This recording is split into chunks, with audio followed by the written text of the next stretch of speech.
뉴스룸을 시작합니다. 국내 코로나19 환자가 오늘 400명 넘게 더해져서 5,600여 명으로 늘었습니다. 오늘 나온 33번째 사망자는 기저질환, 그러니까 지병이 없던 60대 여성입니다.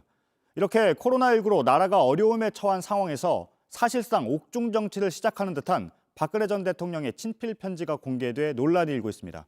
이 소식도 집중적으로 보도해드리겠습니다. 먼저 중앙재난안전대책본부를 연결해서 오늘 코로나19 상황을 알아보겠습니다. 배양진 기자, 기저질환, 그러니까 지병이 없는데도 숨진 환자가 나왔는데 방역당국은 어떻게 설명하고 있습니까?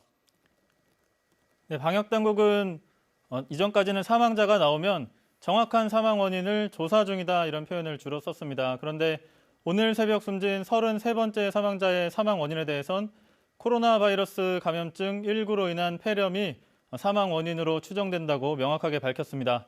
이 환자가 앓고 있던 기존의 병이 없었기 때문입니다. 지난 26일에 확진 판정을 받았는데 사흘이 지난 29일에야 칠곡 경북대병원 응급실을 통해서 격리병동에 입원을 했습니다. 그러니까 67살로 나이가 비교적 많았는데 호흡곤란을 보일 정도로 증상이 나빠질 때까지 병상을 구하지 못한 겁니다. 전문가들은 기저질환이 없어도 나이가 많으면 중증으로 번질 수 있다는 뜻이라고 했습니다. 네, 이번처럼 병상을 빨리 못 구한 환자의 경우에는 생활치료센터로 보낸다는 대책이 있는데 아예 검사 자체가 늦어지는 경우도 있잖아요.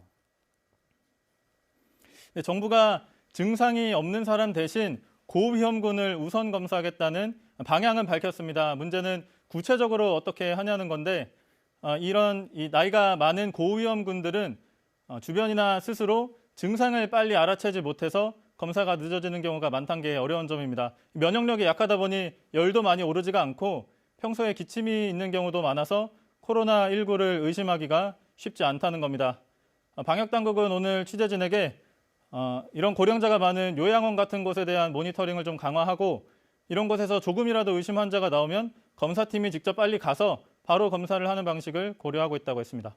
네, 자가격리를 관리하기 위한 대책도 오늘 새롭게 나왔다면서요?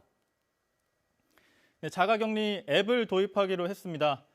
자가격리 대상자가 장소를 벗어나면 휴대폰에서 경보음이 울리고 위치 정보도 전송이 되는 방식입니다. 또 자가진단 기능도 넣어서 행정 부담도 좀 줄이기로 했습니다. 다만 만약에 이 대상자가 휴대폰을 놓고 집에서 나가거나 또 휴대폰 GPS 기능을 꺼버리면 위치 파악 기능은 소용이 없어진다는 게 한계입니다. 행안부 관계자는 자가격리는 대상자의 자발적인 협조가 가장 중요하다고 했습니다. 네, 잘 들었습니다. 배양진 기자였습니다.